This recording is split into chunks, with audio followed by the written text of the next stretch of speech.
that bourbon guy. Down here in my whiskey warehouse. Let's find the bottle.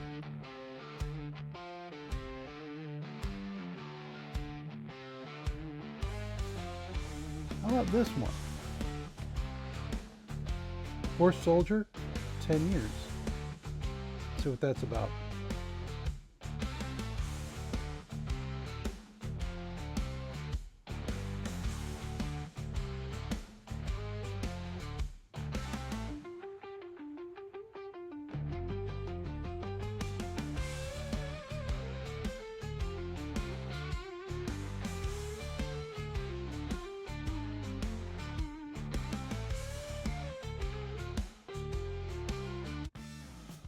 Back above my whiskey warehouse, and now I happen to have Horse Soldier, a 10-year bottle, along with a couple others. I want to tell you about the story about Horse Soldier Bourbon itself.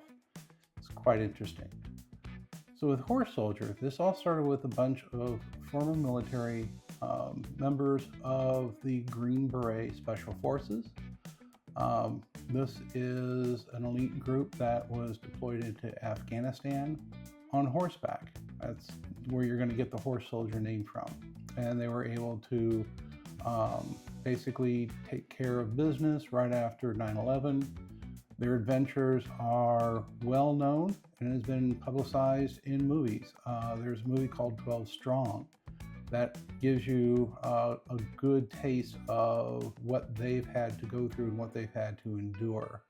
I believe there's another documentary that's out there as well. That said, after they have completed their tours and have retired from the military life, they still express an interest in bourbon. And so they basically went out on a discovery tour, went over to Yellowstone Distillery, just loved the tour, loved the experience, and realized that that's basically what they wanted to get into.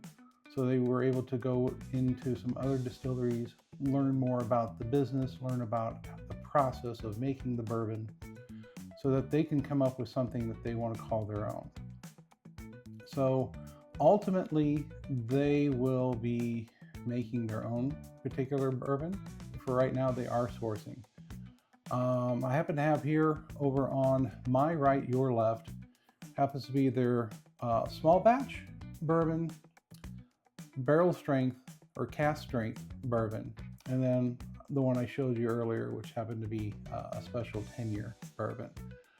So to give you this little background, these two here, which are the small batch and the cask strength, those I've had for a little bit of time. Those were sourced out of here in Ohio.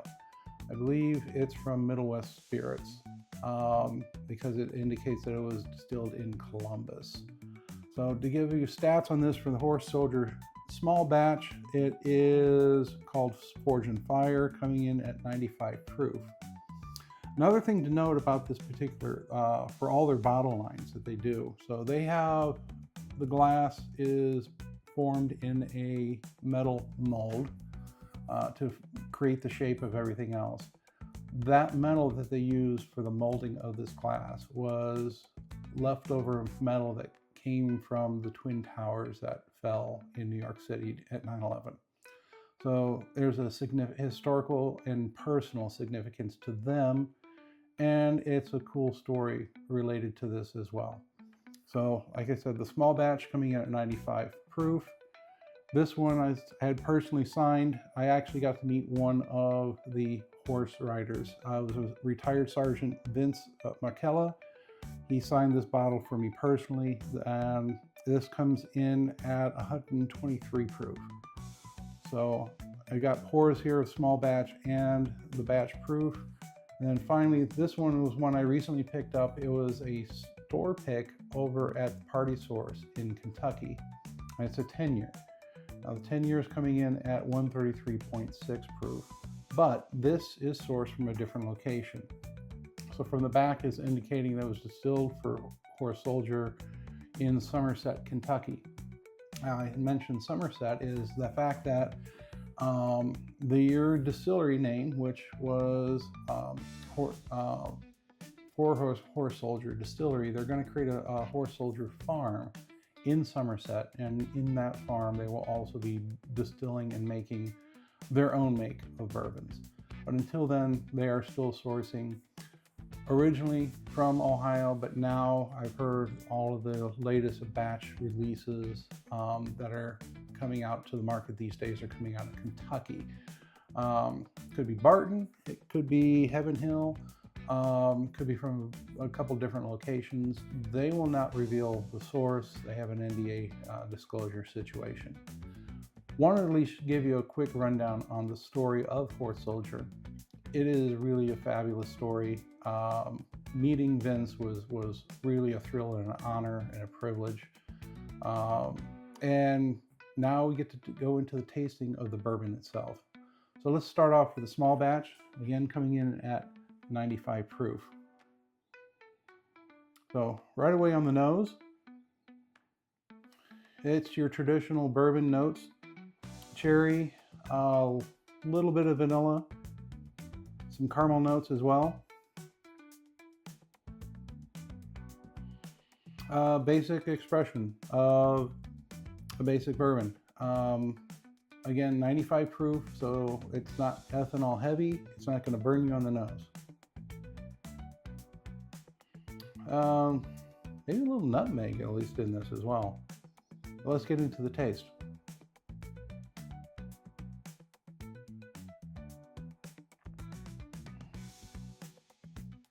That cherry note definitely carries into the taste.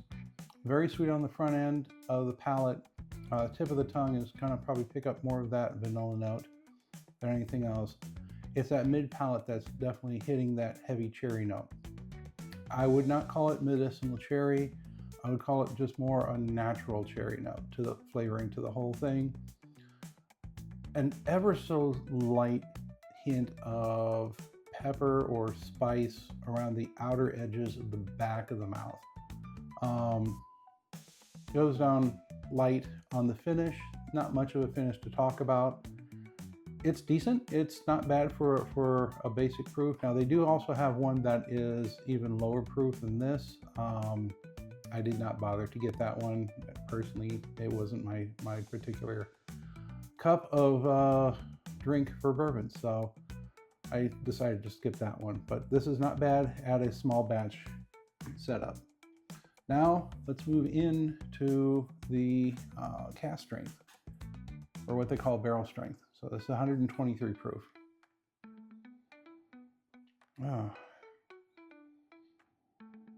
So right away on the nose,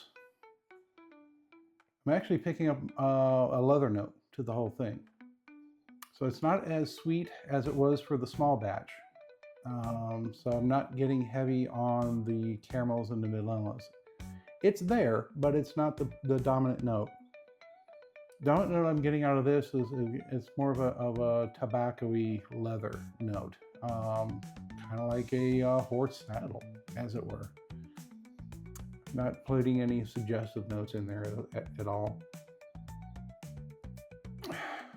A little bit of the cherry note is still prevalent in this. Like I said, the two of these should be coming from the same distillery with hopefully, I believe, the same batch. Yep, it's not bad. It's good, but like it's a darker note. It's again that tobacco note. Let's get into the taste.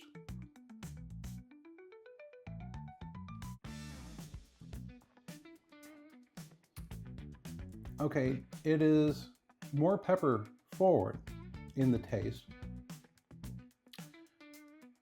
Get a little bit of vanilla, but it's more vanilla towards the mid palate, or somewhere between the front and mid palate is where I'm starting to pick up the vanilla, not up front.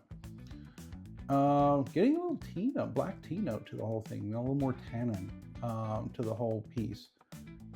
Almost a slightly bitter finish to the whole thing. Definitely spicier, both in the front. The tip of the tongue is still tasting a little bit of that spiciness to the whole thing. The back of the palate definitely picking up that same peppery note to the whole thing. I wouldn't call it like a rye pepper. No, it's more like a baking spice pepper. But it's definitely there. Cherry note is subdued. I think it's competing with the tobacco and or leather notes. The leather is more in the nose. Tobacco is probably more in the taste. That's what I would probably describe this as. It's not bad. It's definitely not ethanol forward at all. It's very pleasant on the nose and in the taste. All right, one more sip.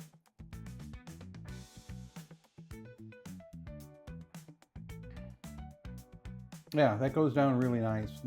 Second sip is definitely picking up the caramel more than I did in the first sip. That spiciness is still there. It's really nice. This is a good drink. Now, the one I picked up, and this was recently, and you can kind of tell from the others, it's a slightly darker note. Well, it's got the black label, but this was a store pick done by the Party Source down in Newport, Kentucky. Saw it and I had to have it because I've heard some good things about these 10-year picks. So this now is going to be an entirely different experience since, like I said, they're sourcing these out of Kentucky versus these two that came out of Ohio. So let's check the nose. Oh wow, the nose, that's caramel bomb up front. It's heavy on the caramel notes than anything else. So totally different experience on that one. Caramel leading into light cherry. That's supposed to be the highest proof of the three too. Not a bunch of ethanol, which is nice.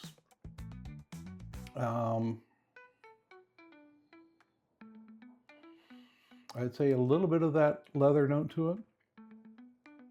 I'm not smelling much in terms of tobacco. It's definitely more caramel forward.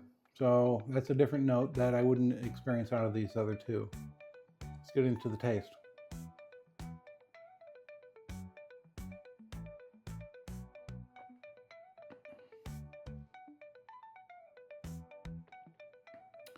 All right, it's stronger in spice. Not so much on the front palate, but it's down mid to end the back of the palate. It's definitely picking up baking spices, some allspice to the whole thing. The front is super sweet. That caramel note that you smell is carrying over on this one. So caramel is winning out over the vanilla on the notes.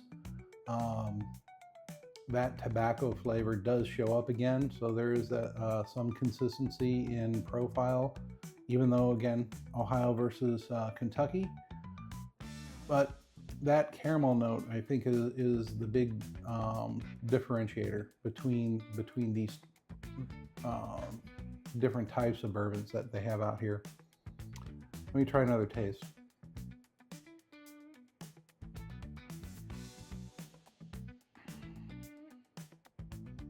Yeah, that's really nice. That's really nice. So I can't complain about this at all. Now I'm starting to get a little more of that cherry note on the back and the finish. So whereas I was getting natural cherry on the small batch, very light on the cherry note with the batch proof, I'm getting the cherry note on the finish or towards the back of the palate. The caramel notes up front, that leather note, the tobacco notes are still there as well. Really nice. This is pleasant. This is really good. I was glad I was able to find one of these things. So that's the choices. So if I had to choose between all three of them, small batch is nice if I want something that's just light, refreshing.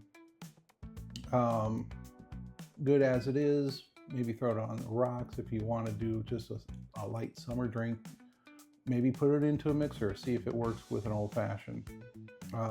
See what you can do with that there. Batch or barrel proof, that's a good one. That's a good slow sipper as well as the 10-year as well. Two different experiences between the two. Again, obviously Ohio versus Kentucky.